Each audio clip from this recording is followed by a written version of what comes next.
asalaamaaleykum sama gars yi président de la république kon mu ngay waajal Thiès ngir tàmbali ay liggéey yu bees ak ubbi liggéey yu mu jotoon a tàmbali ba noppi digganteem ak Idrissa Seck nag taskati xibaar yi samp nañ ci laaj ba xam fan lay mujj ndax dafay defar place Idri wala day dem jonganteeg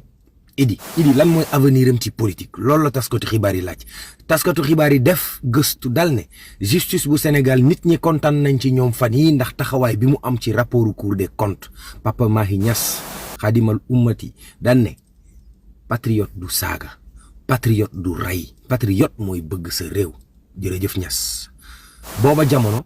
la C50% ñi nga xam ne ñoom ñooy ñi taxaw ngir xeex ñu am préférence nationale ci wàllu marché public yi daal nañ defar révision xool ñan la ñuy jox marché yi ak ñan ñoo ko yeyoo Sonko dikk parcelle fëgg loxoom ci taabal ji ne Amadou Ba laa leen wax ragal la tux cigarette bu nekk day wàññi 14 minutes ci sa dund